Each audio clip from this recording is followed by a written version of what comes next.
Welcome to Make Your Move, the podcast designed to help you get on the property ladder and then figure out what the hell you're doing once you're on there. From deposits to mortgages, surveys to moving day, we can help. Make Your Move is brought to you by Really Moving, the price comparison site for moving home services. Let's get into our episode.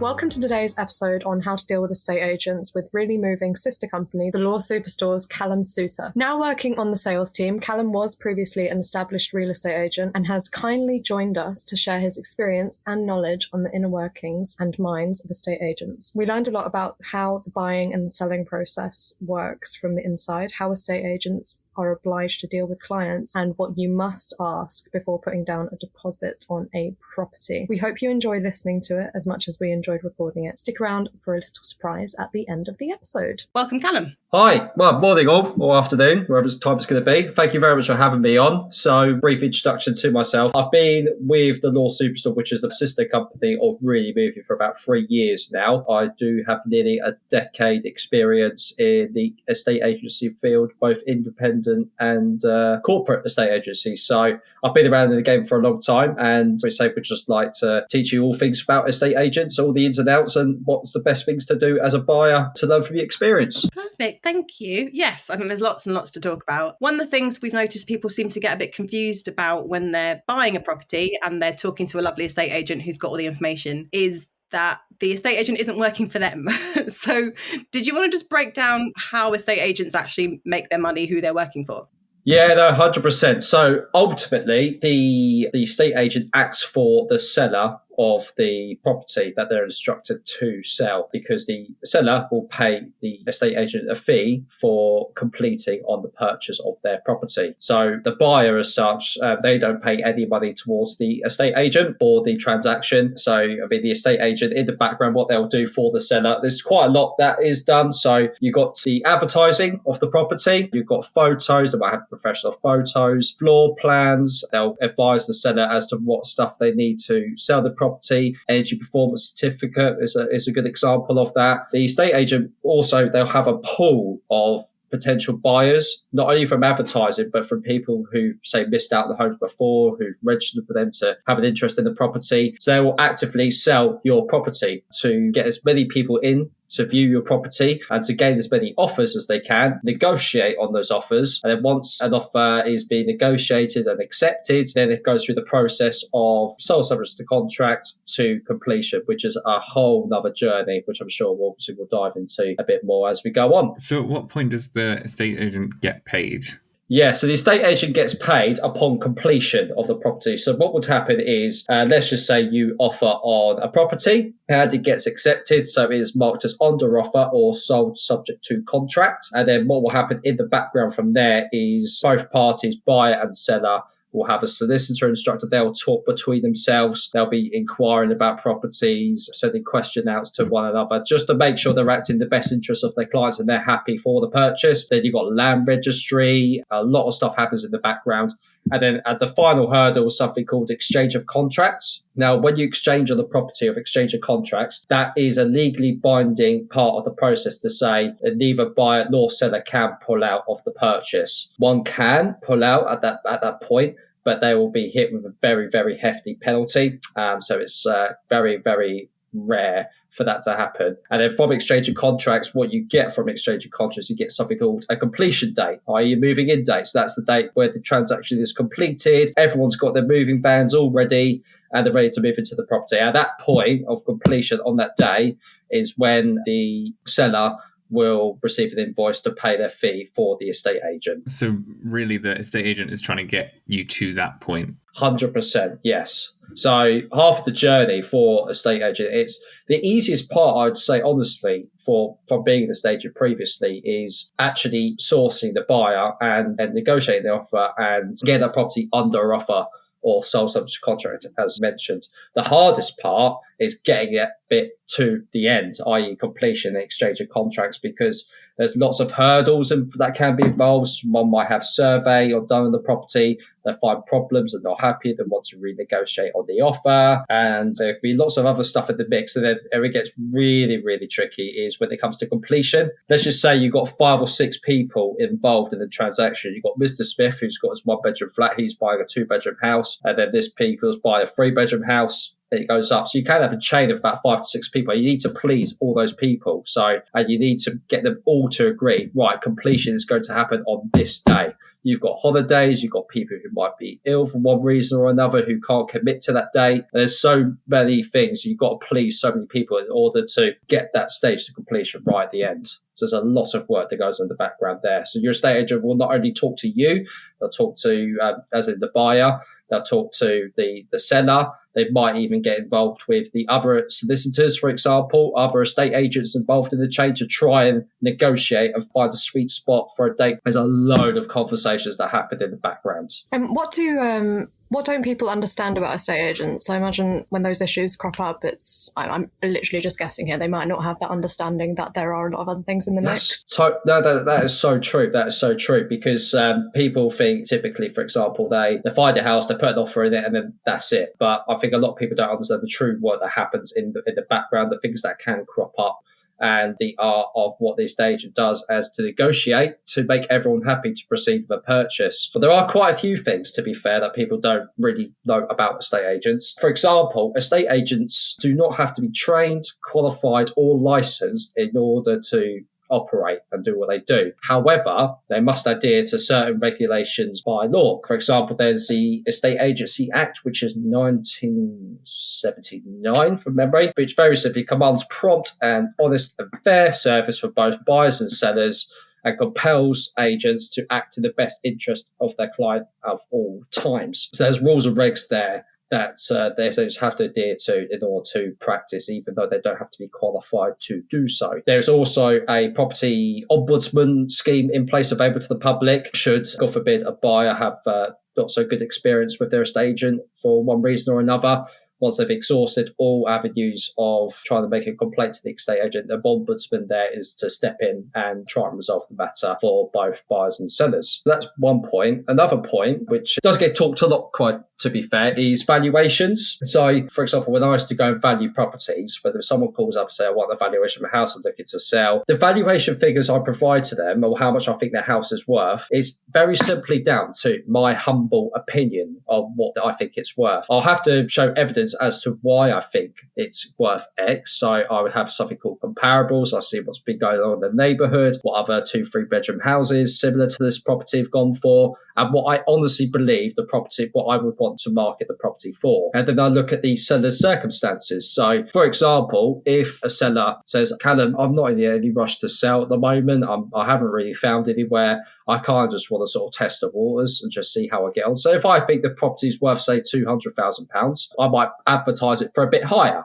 say 230,000 or something like that, because that's what the owner said. He wants to test the market. He's in no rush. But it can work on the opposite side. Let's just say the seller says, Callum, I'm glad you come round. I found this house. It is beautiful. I want to move into it. I want to buy it as soon as possible. I need to sell as soon as possible. If the vendor's happy, we'll advertise it for a bit lower than the £200,000 mark in order to sell the property as quickly as possible. But we always act in the best interest of the seller at the end of the day. Yeah, actually, that brings me on to a question I had about caveat emptor and sort of how much you have to tell the potential buyer when you're viewing a property. So is it true that the person viewing the property, it's their responsibility to ask questions about the property and to find out if there's anything wrong with it? Or is it your responsibility as an estate agent to tell them there's been some issues or actually there's a problem? Yeah, no, it's a very, very good question, to be fair. This is one of the things that can cause problems if not addressed down the line. So if there is an obvious problem with the property, let's say structurally, for example, let's just say what happens is when the estate agent goes around to a property and they agree a fee, what they're going to do and everything else, how they're going to advertise the property, what we give the owners is something to fill out themselves called a property questionnaire form. And these will be questions that I say the vendor, the seller, so that's estate agent language there. They will have to tick box basically. They have to make us aware of anything that we should be aware of that might influence a buyer's decision to buy the property. Let's just say, for example, if there was obvious damp, if there's been structural movement, if there has been a serious crime committed at the property, any sort of little things basically that can sort of deter a buyer. And if the vendor has made us aware of that, the estate agent is legally obligated to make the buyer aware of it. Prime example, let's just say we had a buyer in a house. The old buyer did a survey in the house and it found out that he needed a whole new roof. Now, you're not really going to know if it needs a new roof unless you're a roof expert, or you can see for yourself that the tiles are falling off, for example. But most people can't really see that. And let's just say the old buyer pulls up because he goes, no, you know what, it's going to cost me £50,000 to replace this roof. I can't afford it. I'm going to go look somewhere else. The estate agent is now aware there's a problem with the roof, as well as the seller now. So when we market the property again, we do have a legal obligation at this point now to make the new buyer aware, right, we did have a survey done on this property some time ago, and they informed us the roof is in a very, very bad way and it's going to need replacing. And we do have to do that because you can imagine for a scenario, for example, if the estate agent didn't tell the new buyer that at that convenient time and he got a survey and it pops up the same thing, you're going to know like a right body, unfortunately, and it's just going to cause pain for everyone involved. So there are certain things, for example, that a estate agent does have to disclose to you. Are there any key questions that you would recommend to buyers? Yep. So you can ask for example, when you go around to the property, what is the situation with the owners? Have they found somewhere? Is it chain free? You can ask the estate, is there anything about this property you should make me aware of? At this point, there's no harm in asking as many questions as you possibly can. You can ask about the local area. There's a lot of things the estate agent can talk to you about. For example, they're sending the area to you. So, prime example, they can talk about sort of what the local amenities are, the shops, schools, parks, doctors, what's going around in the local area.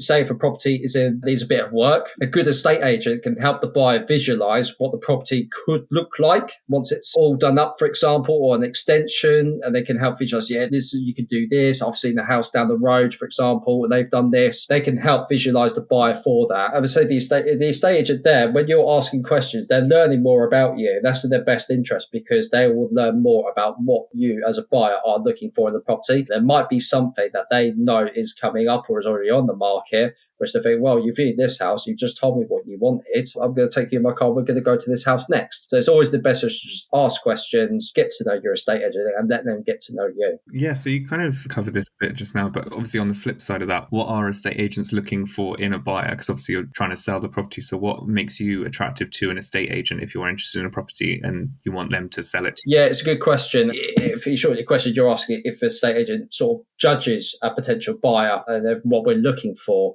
And in short, yes, we do. It doesn't. It sounds a bit ugly, but it doesn't mean to be. We are judging each buyer that comes through the door, each person we deal with. This is because solely we act for the estate agent. So we carefully vet each buyer when they first make contact, whilst they're viewing, to see if they're a good buyer. For example, if I had someone call me up and say, yeah, that I'm really interested, I want to view this house. Okay, yes, this is what you want.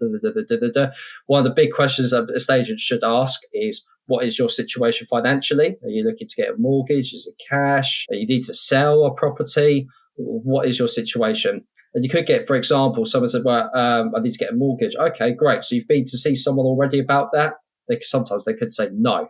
So they don't know how much they can afford. And that's immediately kind of off-putting for an estate agent because we want them to know how much they can afford to buy. And that's sort of, until we know that, there's no point in us sort of putting our resources to that person until they know how much they can afford. And that's for the vendor's benefit as well. They could be cleaning their home from top to bottom for the single person just to find out once they view it and made an offer that they can't afford to buy it. So that's a quite big one, to be fair. We also judge if they're serious buyers. I've had a few times in the past where I've had people just view houses almost for a laugh, just a Saturday afternoon. Let's just go and have a look.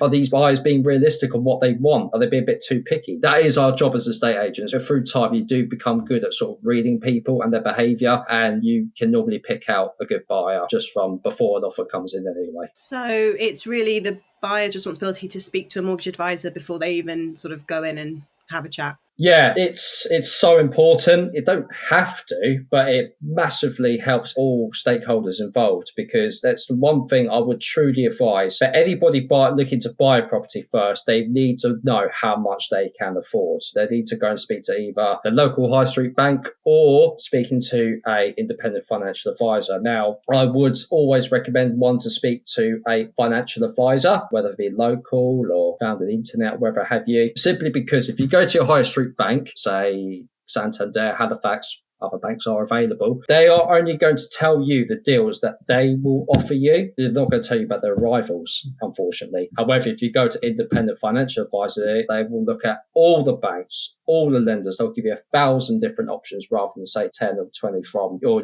local bank. And as I say, they will show you how much you can afford. There'll be nothing more upsetting, unfortunately, is you go and find your dream house, for example, and then you go and speak to your mortgage broker, and you can't get a mortgage for, they go out viewing property. So they know exactly what they're looking for. That's really handy, because I wouldn't have.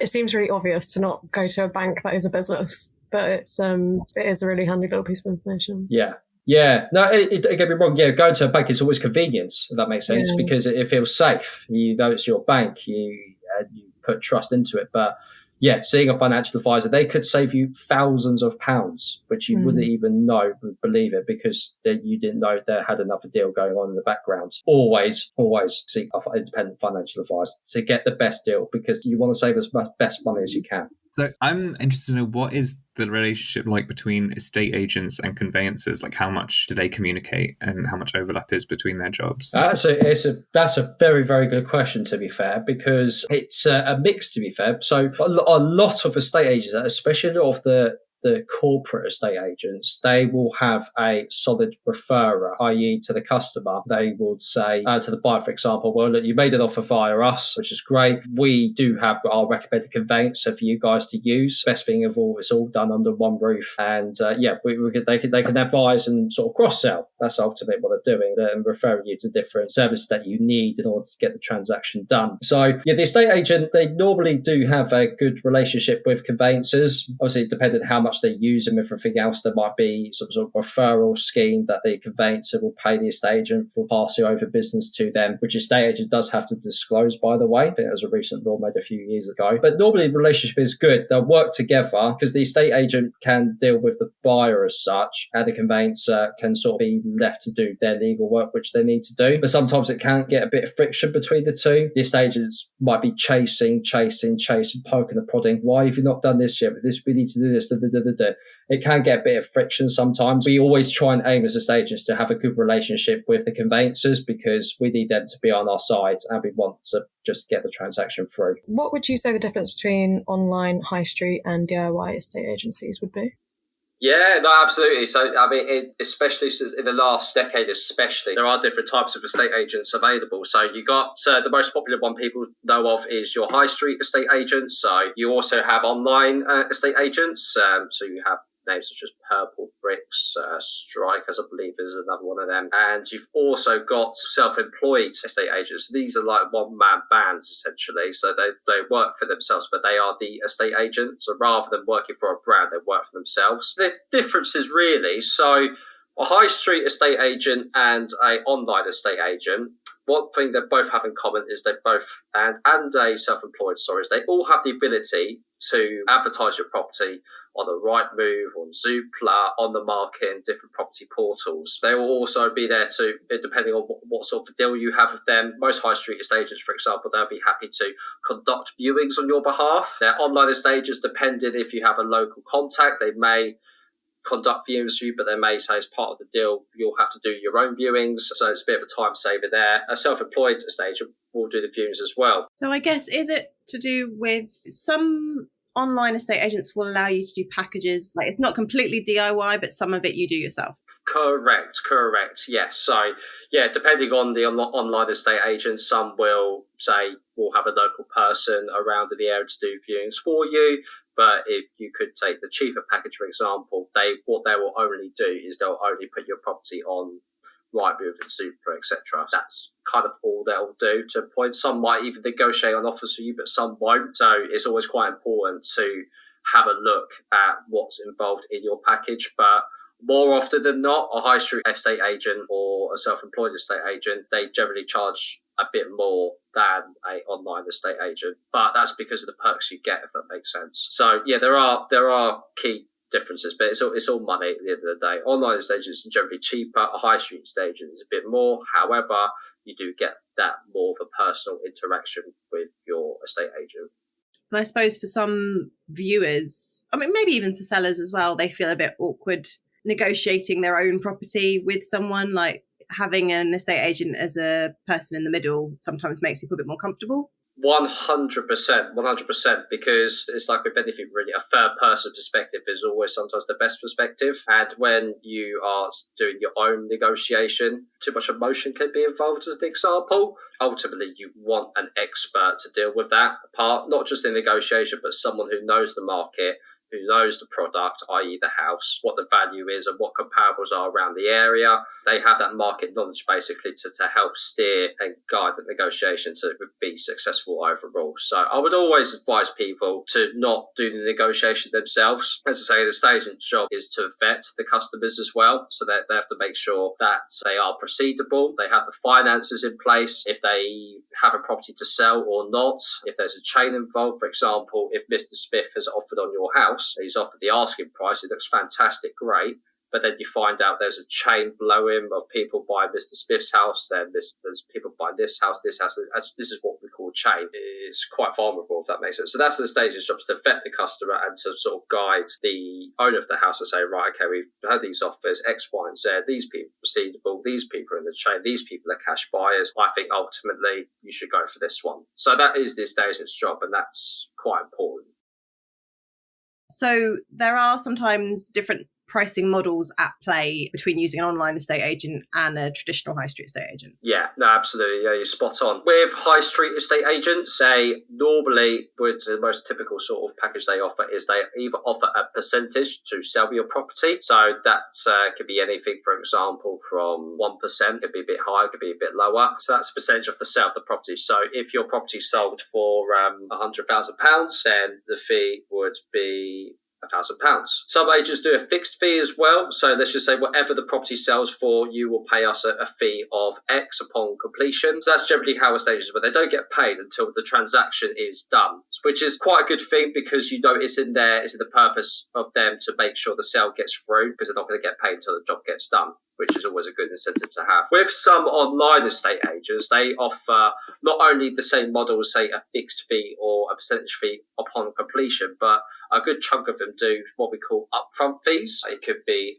£1,000 upfront, for example, but that's all you would pay. But that would be for your advertising, your marketing, and everything else. So regardless of whether the property sells or not, you've already paid the estate agent, the online estate agent, that money. So you pay for like a sort of package on that service. It's two ways to go about it. The upfront fees are cheaper generally, but is there a guarantee that the job will get done and you'll pay for that job? There's no guarantee, unfortunately. So it's a personal circumstance of whether one feels comfortable to do. Yeah, as if buying a house isn't stressful enough when you're just buying a house, let alone when you're trying to sell them. I'm sure buying a house or selling a moving house is ranked on the top 3 or 5 most stressful life events going. So yeah, I think it's literally divorce and then moving house. Yeah, I think it is. I think you're spot on. So yeah, trying to do a job that you're not actually qualified to do as well. Yeah.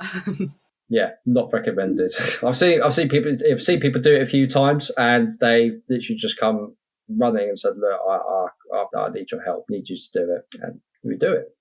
It's just advertising. Going on for a stage, just advertise onto Rightmove can cost thousands of pounds a month. It costs a lot of money, and you've got others. You've got Zoopla or the others. So it does cost a lot of money to advertise a property online. Are there quite a few properties that just go, they don't even make it to Rightmove? Like if you've got a list already that you could kind of get them in there before it's even listed? Absolutely. This goes to my point of being a proactive estate agent. So what will happen is literally, say, a valuer I walk into the office and say, right, okay, chaps, I have got a 3-bedroom house on Tristan Road. It's going to be on for this price. This is the description of it. This is going to commence on it, because it does take a few days for we need to get a professional photographer out to the property to draw a floor plan, to draw a nice brochure, description, get it loaded onto the internet. That takes time. It can take a day, might take a couple of days or longer. So in the background, in between that time of we've got the agreement here to sell this person's property, I'll be getting my team to, right, get your applicant box out and call your people who match this property and say, we've got this property, it's not yet on the internet, do you want to go and have a look? That's the benefit. And that's why you see some properties, as I say, not even reach Rightmove. That is the sole reason. So would you recommend, if you are looking, you should just go into your local high street, say hello, and just sort of say, I am starting to look, this is what I'm looking for, and get put on a list? Is that the best way to do it? Yep, that is the best thing you can do. So when you are happy and you're in a position to go and view properties and you know what you could afford, ultimately go into a estate agency. So you can either call them up or you can just walk in.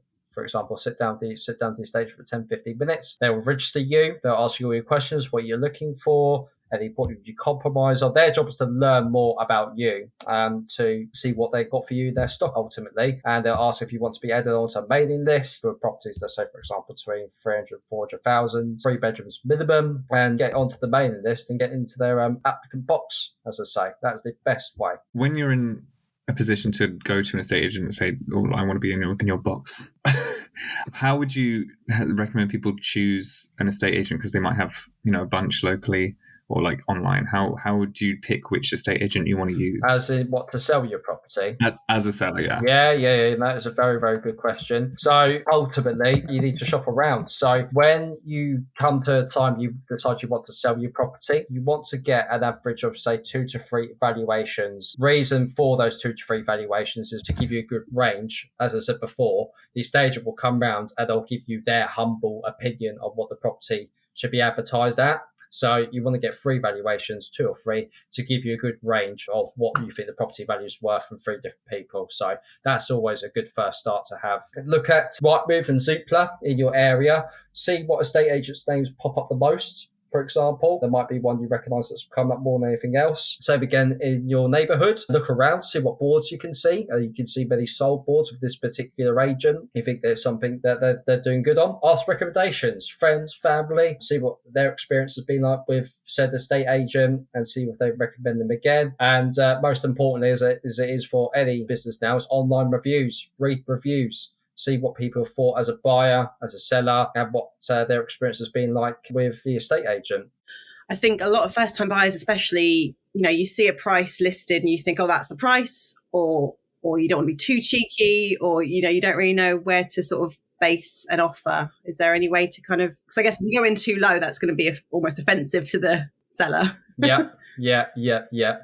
It's a very difficult one, and it is the art of negotiation. Buying a house is almost like buying a car. You're buying it with emotion, if that makes sense. You're buying it because you really, really want that car. You really, really want that house. So it all comes down to how much you want that property, how desperate you are for it, and you want to claim it. So there's no harm in negotiating sensibly, if that makes sense. So let's just say a property's on for £200,000, for example, as a guide price. There would be no harm in saying, I'd like to put an offer forward of £190,000. Vendor might say yes, vendor might say no. If they say no, the buyer can ask the estate agent such a seller, well, what can we do? Can we meet hands in the middle? So you can try and negotiate something to meet a piece in the middle. The estate agent might turn around and be quite blunt and say, no, he only wants over £200,000. You always got to remember, being a buyer, the estate agent is acting in favour of the seller. They want to achieve the most money possible. So that's sometimes you've got to be quite cautious with. As you said, Andy, you never really want to offend people in the transaction by offering, I say, 100 grand or 50 grand under the price. So in some cases, you want to be sensible. You want to show you're serious, but you want to say, well, come on, let's to and fro. Let's try and make a deal from there. But if you are actually besotted with this property, you see it's very popular, you think it's going to be popular, and you don't want to dilly-dally around, go with your heart, offer the asking price. But it's always a difficult line to find the line. It's always a difficult one to get right because it's all down to one's circumstances, how much they want the property. But there's always, I would say, there's never, ever any harm in trying to negotiate. It's always a bit uncomfortable. Some people thrive in it. Some people are quite uncomfortable doing it because I think we're used to in this country. If you go to the supermarket, you can't negotiate how much a bar of chocolate is. It is what it says in the tin. Unless you go to another country, you might be able to haggle how much that chocolate bar's worth. I think that's the culture. We're used used to in this country. But there's absolutely no harm in trying to negotiate on a property. I'd say a sensible reduction of what the value of the house is. Yeah, say £200,000, you can even try 185,000 or 190, just something a bit under. Then you can sort of negotiate and shake hands. But I suppose you can also, because your estate agent will be able to tell you how many other people are interested. I suppose, if they've had other offers, you want to go up. And if maybe it's been on the market for a while and there's been no offers, then you can go, you've got to speak to your estate agent and let them sort of give you a sense of what the seller might be up for. Yeah, absolutely. I think, unfortunately, the estate agent has got a bit of a stigma, unfortunately, never trusting the estate agent. I think it's been around for many, many, many years. The estate agent's always going to say, I've got loads of people viewing this house, to try and create that urgency from you. They might not have any viewings booked in the house for a week, but they might just say, we've got quite a few people interested, to try and sort of encourage and be speedy in your decision and get an offer out there. That's one stigma out there. But if the property isn't getting much interest, what the estate agent should do is should be going back to the seller and saying, look, we've tried it at this price. Market has changed. We're not getting as much interest as we wanted. I think we need to reduce the price to try and drum up some more interest. So that's what should happen. To answer your question regarding other offers, it's down to the vendor ultimately. The estate should never really disclose what other people have offered to you. That can be seen in some circumstances as a conflict of interest. As I said, the Estate Agency Act is there to give everyone a fair crack at the whip for both buyers and sellers. But if you're instructed to say, for example, the seller could say, look, if an offer comes in, say, under £200,000, reject it on my behalf. I don't want to be interested in it. Only ascertain offers that are over this amount. We take the vendor's instructions. So how do you make an offer to an estate agent if you found a property you want to buy? Absolutely. So when you do make an offer, when you want to make an offer on a property, there's a few things you should do. So firstly, do your homework, essentially. Go to Rightmove, for example, see other comparables in the area, just to get an idea what things are going for, just by your own judgment. Second of all, you want to make sure that your finances are in place, which is quite important because it brings up your sort of position of power to make an offer and how serious you are. I'll give you an example of somebody makes an offer and they have an agreement in principle already in place with a mortgage broker compared to someone who needs a mortgage but hasn't seen a broker, for example, while the mortgage is always going to look favourable, proceedable, essentially. Once you have those two things sort of ready, you've got a number in your head of where you want to make an offer. This could be done in all sorts of ways. It could be done over the phone. It could be face-to-face with the estate agent. You could even do it by text. I've had that before in my past, or in letter or writing. You could even do fax if they still use fax machines, but I doubt they do now. And you submit that offer to the estate agent, and the estate agent has a legal obligation to put that offer in writing, not only to you, but also to the vendor, i.e. the owner of the house, which they have to do in a reasonable time period. Once that offer is put forward, that's kind of what you need to do, if that makes sense. And then you just await further instructions from the estate agent, whether the offer has been accepted, rejected, or they counter offer you to try and meet in the middle. We've got a lot of things on Really Moving that can help people who are, first-time buyers and sellers. We've actually got a really great property viewing checklist on the site. So if anyone is looking around properties and doesn't know what to ask or what to keep an eye out for, there's some really good stuff on there. Callum, is there anything you would say that Really Moving can help with? Massively so. So if you're a very happy buyer and you have got an offer accepted, get onto reallymoving.com and find your conveyancer, whether it be online or local to you. Use Really Moving to find the best deal for you, to get a solicitor, to get the ball rolling, and hopefully get that big completion date so you can move into your new home. As Andy mentioned, the checklist is available as well. There's always bits and bobs that anyone can miss out, whether it's moving home tips and stuff like that, your removals, your surveys.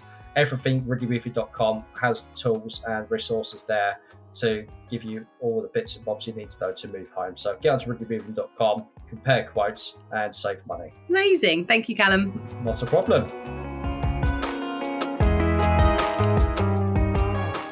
So once again, thank you for joining us on another episode of Make Your Move. There were lots of things in that chat that were really valuable. What did you guys learn about that you didn't know before about estate agents? Lisa, I guess we'll start with you. I think something that I took away from it was the fact that you should really speak to a mortgage broker about financial options instead of just your local bank, because they're all competing against each other, which is a nice bit of advice that I shall take with me. Cool. Yeah, I think what I took away the most is that estate agents are assessing you just as much as mortgage brokers or anyone is about like whether you are suitable for the house, which I never really thought about. I thought they were just there to sell it, whatever. But, you know, having to be on the ball with like making sure you are a good applicant is something that I didn't think about in regards to estate agents as well. I thought that was really, really useful. When I bought my flat, the estate agent was the most helpful person in the process. And I think I'd gone in with like really, perhaps not very nice expectations of what estate agents were like, or that they were going to try and sell me stuff all the time. And actually, she was the one person who like knew what everyone was doing and actually called me to keep in touch and like keep everything moving along. So I was really, really grateful for that.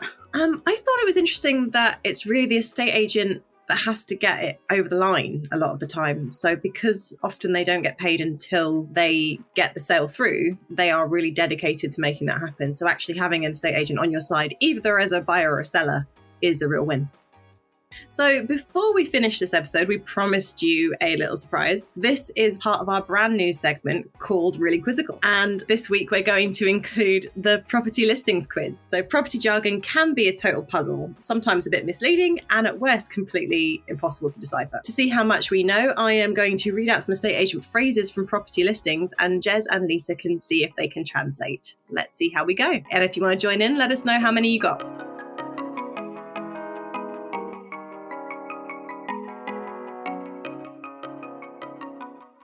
So we are going to play the property listings quiz. I'm going to read the little phrase and you guys are going to guess what it actually means. So are we ready? Yes. In need of modernisation.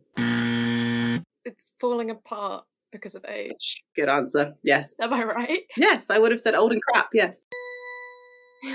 Okay. Ideal as a first home. It's new and crap. Probably has a lot of issues that haven't been found yet. New builds, I guess. Hadn't thought of that. I thought it was going to say that it has no storage. It's teeny. Yeah, I suppose that's also true. But I mean, nowadays people's first home is when they have 5 kids and 2 husbands. Yeah. Grouped together. So, well appointed. I have no idea. I genuinely am so confused by this one. Well appointed. Does that mean it's in a good area? Like it's appointed to a good spot? Oh, it just means it's been decorated well. Oh, what a weird way of saying it. Yeah. Why not just say well decorated? These people are weird. Vintage charm. Oh. It's out of date in terms of aesthetics. One of those like 70s concrete buildings that is like freezing. Could also be crumbling. Or cramped. Lots of potential. That means it means that it has probably fixing up to do, and it could be a very nice building if it didn't have cracks in the walls and no insulation and probably a horrendously coloured door.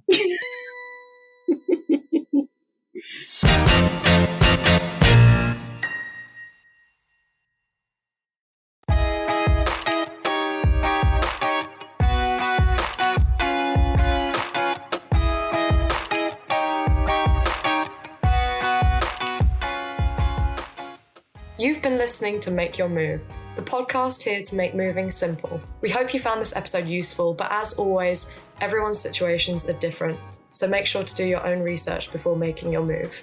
Make Your Move is brought to you by Really Moving, the price comparison site for moving home services.